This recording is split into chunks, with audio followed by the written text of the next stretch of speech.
सलाम, नमस्ते, सत श्री अकाल। मैं हूं रजा और आप देख रहे हैं रजाग्राफी की मिडिल ईस्ट स्पेशल रिपोर्ट। हजरात मोहतरम, बताना चाहूंगा, इतिहास का सबसे बड़ा चोर डकैत इजराइल साबित हो गया है।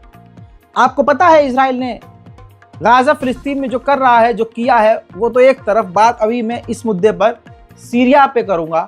सीरिया के अंदर इजराइल ने ये खुद वीडियो जारी किया है और अपडेट दिया है और चंद फोटोज भी जारी किए हैं और कहा है कि हमने सीरिया की सरजमीन से हजारों की तादाद में हथियार जब्त किए हैं, यानी हथियारों को डकैती डालकर ले गया है। अब जो तस्वीर है वो ये देखिए कि टैंक भी चुरा कर ले जा रहा है। जी हाँ, इजराइल सीरिया के अंदर से टैंक भी चुरा कर ले जा रहा है। इन तमाम हथियारों पर आधिकारिक ऑफिशियली हक किसका है आपको पता है? सीरिया में जो जोलानी सरकार आई है, हकीकत में ये उसका अधिकार था, इन हथियारों पर उनका हक था, लेकिन इजराइल उनकी आंखों के सामने से ये तमाम हथियार चुरा कर ले गया। वहीं कुर्दोगलू राष्ट्रपति यानी एर्दोगान, तुर्की के राष्ट्रपति ने अपनी इज्जत बचाने के लिए बयान देते हुए इजराइल से कहा है कि जितनी जल्द हो सके सीरिया के अंदर अपने अग्रेशन को बंद करे और सीरिया की सरजमीन से बाहर निकल जाए। वहीं सीरिया के नए विदेश मंत्री तुर्की पहुंचे और एर्दोगान से मुलाकात की। साथ ही कहा जा रहा है कि कई तरह की दोनों ने आपस में डील भी की है। जाहिर सी बात है, सीरिया की गवर्नमेंट के पीछे तुर्की का ही हाथ है। उधर इजराइल इन तमाम चीज़ों के बावजूद सीरिया पर हमले कर रहा है। सीरिया पर उसने इतना खतरनाक हमला किया कि एक हमले में 3 लोग मारे गए और दर्जनों सिविलियन आम नागरिक सीरिया के घायल हुए हैं। लेकिन ये सीरिया की नई सरकार, जोलानी सरकार, पूरी तरह से खामोश है, क्योंकि 4 दिन पहले ही तुर्की ने कहा था कि इजराइल से कुछ मत कहना, इजराइल को टोकना और रोकना भी मत। वहीं तुर्की के विदेश मंत्री ने कहा है कि इजराइल जिस तरह से अपने एरिया को एक्सपेंड कर रहा है, बढ़ा रहा है, ये सभी के लिए बड़ा खतरा है। ऐसा लगता है कि यूएन ने भी सीरिया की सरकार को अप्रूवल दे दिया है। मेरे दोस्तों, सीरिया के अंदर यूएन के ऑफिशियल पहुंचे और जोलानी ने उनसे मुलाकात भी की। ठीक इसी तरह से सीरिया के ऑफिशियल ने जॉर्डन के भी ऑफिशियल से मुलाकात की है। हजरात मोहतरम, एक काम बहुत अच्छा हुआ, जोलानी ने यह काम बहुत बढ़िया किया। मैंने अभी एक हफ्ते के भीतर आपको एक खबर दी थी कि जोलानी के साथ एक और फाइटर, बहुत सारे फाइटर ग्रुप ने मिलकर सीरिया का तख्ता पलट किया। उसमें एक ग्रुप है, उस ग्रुप ने अब यह ऐलान किया है कि अब जैसा हमने सीरिया के अंदर किया वैसा ही हम इजिप्ट के साथ करेंगे और इजिप्ट की सरकार को पलट देंगे और तानाशाह जो सीसी है उसको उसके पद से हटाएंगे।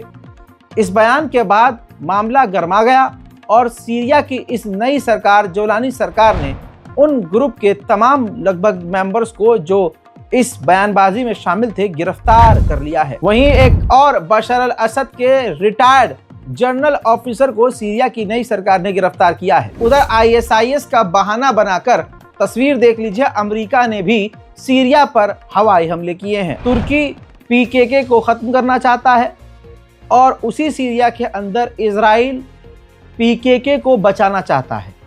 अब डोनाल्ड ट्रंप के जो नए आर्मी कमांडर हैं, ऑफिसर हैं, जो होने वाले हैं, उन्होंने कहा है कि हम कभी भी सीरिया में पीकेके को अकेला, कुर्द को अकेला नहीं छोड़ेंगे। यानी अब इस मुद्दे पर एक पाले में तुर्की हो गया है और दूसरे पाले में इजराइल और अमेरिका एक हो गए हैं।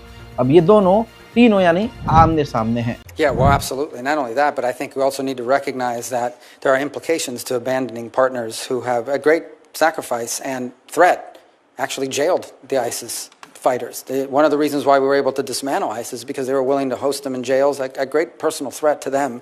And obviously that situation is very tenuous.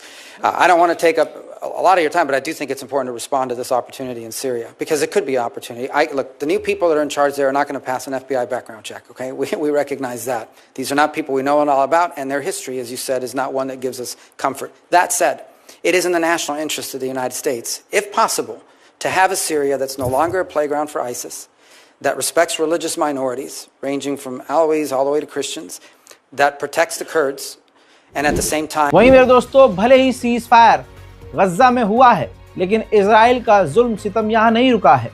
Lebanon के अंदर सीज फायर होने के बावजूद वो लेबनान के आम लोगों के मकानों को बम लगाकर उड़ा रहा है।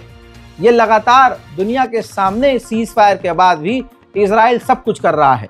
इसी वजह से मेरे दिल में डर है कि गाजा के अंदर सीज फायर जो हुआ है, क्या सच में इजराइल उसे फॉलो करेगा। उधर सऊदी अरब और कुवैत ने भी लेबनान को ऑफर किया है कि हम आपके नुकसान को भरेंगे और आपके देश को दोबारा बनाएंगे, लेकिन हमारी कुछ कुछ शर्तें होंगी, वो माननी होंगी।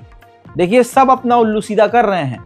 एक लाचार, मजबूर, असहाय का फायदा हर कोई उठा रहा है। उधर लाल सागर में हूथी संगठन ने एक बार फिर से अमेरिकी एयरक्राफ्ट कैरियर पर हमला किया है। हजरात, उधर इटली और पोलैंड ने इंटरनेशनल क्रिमिनल कोर्ट के द्वारा नेतन्याहू के खिलाफ जो अरेस्ट वारंट जारी हुआ था उसको रिजेक्ट कर दिया है और नेतन्याहू का साथ दिया है। जो लोग कहते हैं कि बाइकॉट से कुछ नहीं होता, मेरे दोस्तों, दुनिया में स्टारबक्स एक टॉप लेवल की कंपनी थी, उसकी कमर टूट गई है। इतना बुरा हाल हुआ है कि देश भर में स्टारबक्स के आउटलेट खत्म हो रहे हैं, कई बंद हो चुके हैं। गरीब इतना और नुकसान इतना हो गया है स्टारबक्स का कि उसने ऐलान किया है यूरोप में और दूसरी जगह भी, खासकर जो अरब देश है वहाँ भी, कि जो कस्टमर हमारा टॉयलेट या वॉशरूम इस्तेमाल करेगा उसके लिए उसे पैसे देने होंगे। अमेरिका की ये सरकार जो अभी है और जो आने वाली है, इजराइल की कितनी गुलाम है, आप इस बात से समझ लीजिए कि कांग्रेस पार्टी का, अमेरिका में कांग्रेस पार्टी का एक नेता था जो इजराइल के खिलाफ था। आप बता दूं कि उसे अमेरिका की सरकार ने, कमेटी ने अपनी पूरी सरकार से, कमेटी से निकाल फेंका है। वहीं इजराइल बुरी तरह से हार चुका है, ये बात हकीकत है। इजराइल के लोग अब इजराइल की सेना में शामिल नहीं होना चाहते। ये वीडियो देखिए, इजराइल के ऑर्थोडॉक्स यहूदी जो हैं वो नहीं चाहते हैं कि वो इजराइल की सेना में शामिल हों। तो इजराइल की सेना में शामिल ना होने के लिए ऑर्थोडॉक्स यहूदी प्रदर्शन कर रहे थे कि हमें सेना में शामिल नहीं होना है। इस पर इजराइल की मिलिट्री और पुलिस ने उन्हें मार पीट कर गिरफ्तार कर लिया है। उधर एक बार फिर से बैतुल मुकद्दस के अंदर मुसलमान तो नहीं, लेकिन यहूदी घुसते हुए नजर आ रहे हैं।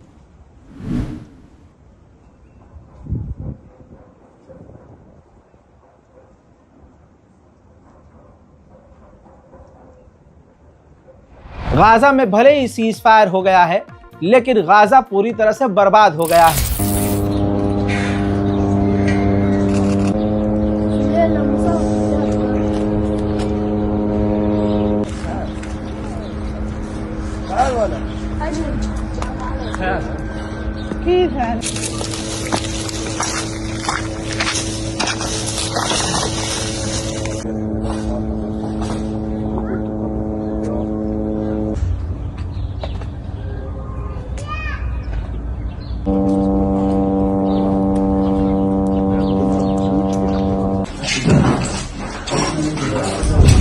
हजरात मोहतरम, इस मिडिल ईस्ट स्पेशल रिपोर्ट में फिलहाल के लिए इतना ही। चैनल को सब्सक्राइब जरूर कीजिए, वीडियो को शेयर कीजिए, दुआओं में याद रखिए। जय हिंद।